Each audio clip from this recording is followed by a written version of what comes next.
Hello mga friendship! At dahil February ngayon at araw ng mga puso, at pagkatapos ko nga tumao sa palengke, ay excited na akong bumili ng something for my family.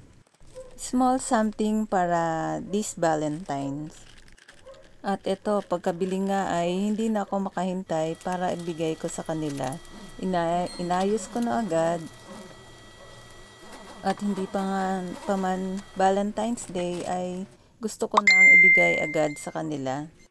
At kadalasan nga kapag ganitong eksena ay ako yung mas na-excite at masayang masaya.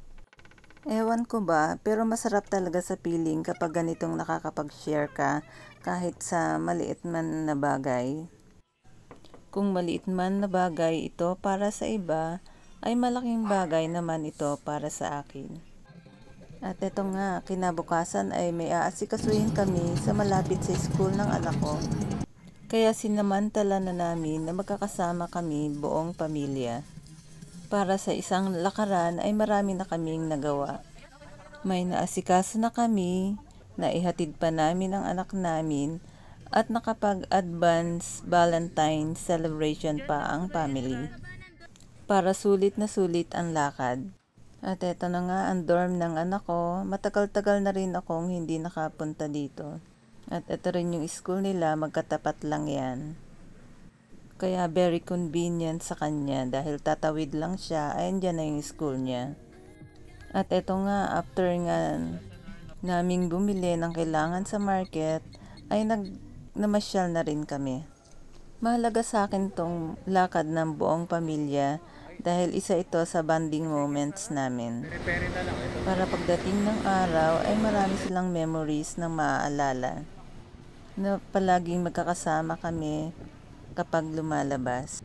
Kaya madalas kapag niyaya ko sila, nalalabas kami ay talagang sumasama sila. Yun yung maganda kasi kahit malalaki na sila ay sumasama pa rin sila sa amin. Dahil yung mga ganitong oras ay hindi na natin maibalik. Kaya samantalahin natin habang magkakasama pa tayo. Cherish every moment and be thankful to God. At eto nga, kinabukasan ay Valentine's Day na. Grabe, iba talaga ngayon pag may celebration. Ang daming gayak, ang dami mong makikita, ang dami mong mabibili, ang dami mong pagpipilian. Hindi lang bulaklak na rosas ang bida ngayon. Iba't ibang klaseng bulaklak, may fresh, dried, at iba ay yari sa tela. At di rin mawawala ang chocolate and bears or stuffed toys and balloons. At iba't ibang klaseng bouquet. Lumalabas talaga ang mga creativity ng mga tao kapag ganitong panahon. Pero nasa sa inyo pa rin ito lahat kung paano nyo ito i-celebrate. Pwede namang simple lang, pwede mo ring i-message or tawagan, or kahit na anong paraan na gusto mo. Basta galing sa puso mo. At kung saan ka masaya.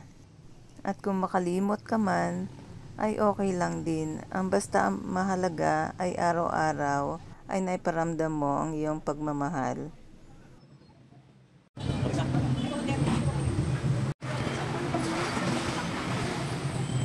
Siyempre, dahil Valentine's Day, ay kailangan mahal natin ang ating sarili bago ang iba. At itindrit ko nga ang aking sarili bago ako pumunta sa Rizal. Kumain na muna ako ng mga gusto kong kainin. Pa-Valentine's ko sa aking sarili. Para wala man ako maging late or kung ano man, ay at least solve na ako. Na-treat ko na ang sarili ko. At eto nga, kahit Valentine's Day, ay tuloy pa rin ang aking mga schedule.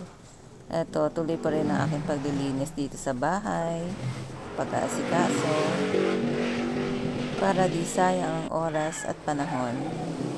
Sinasamantala ko lang din ang panahon at oras na nabibigyan ako ng oras para dito.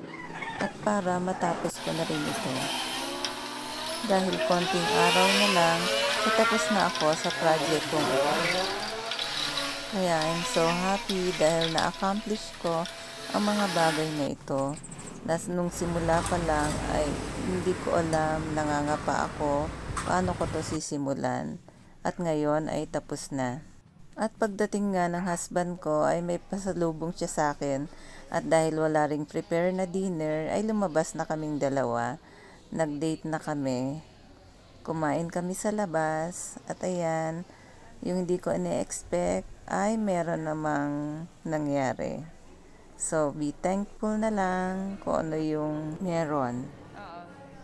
Mas maganda na rin talaga yung hindi ka nag-expect para hindi ka na rin mabibigo or masasaktan.